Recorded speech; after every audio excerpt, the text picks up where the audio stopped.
नमस्कार लाडक्या बहिणींनो ओ शेतकरी मित्रांनो, नमस्कार. जय शिवराय. सर्वांचं स्वागत आहे या लोकप्रिय यूट्यूब चॅनलवरती. एकंदरीत पाहिलं तर जिल्हा परिषद निवडणुकीच्या अगोदर शेतकरी बांधवांसाठी आनंदाची बातमी आहे. या संदर्भात आपण संपूर्ण माहिती पाहू.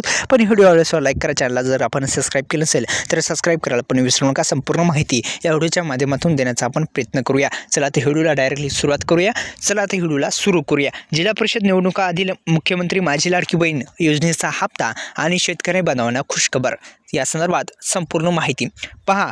शेतकरी मित्रांनो, आता तुमच्यासाठी आनंदाची बातमी आहे. शेतकऱ्यांना 2000 तर लाडक्या बहिणींना 1500.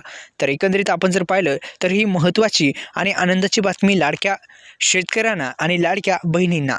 तर महत्त्वाची बातमी आहे. जिल्हा परिषद निवडणुकीच्या अगोदर मुख्यमंत्री माझी लाडकी बहीण जी महाराष्ट्र सरकारने सुरू करण्यात आलेली योजना आहे, या योजनेचे हप्ते रेग्युलर चालू आहेत. ज्या महिलांना चालू आहेत त्यांना आपण हे 1500 रुपये येणार आहेत. आपण जर पाहिलं तर EKYC अनेक महिलांनी केली आणि त्यामध्ये अपात्र ठरल्या आणि हे हप्ते बंद झाले. आपण पाहिलं तर आता फिजिकल व्हेरिफिकेशन अंगणवाडी सेविकांसाठी आणलं आणि EKYC पूर्ण करून घ्या असं एक सरकारचं म्हणणं आहे. हे एक नवीन अपडेटसुद्धा आलेलं आहे मुख्यमंत्री माझी लाडकी बहीण योजनेच्या संदर्भात.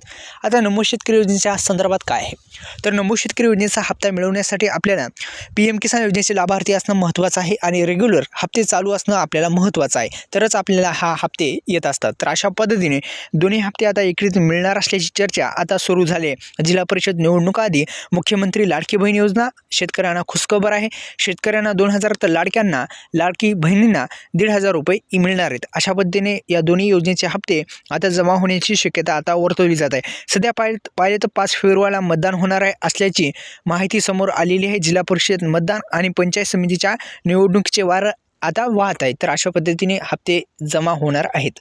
धन्यवाद. जय शिवराय.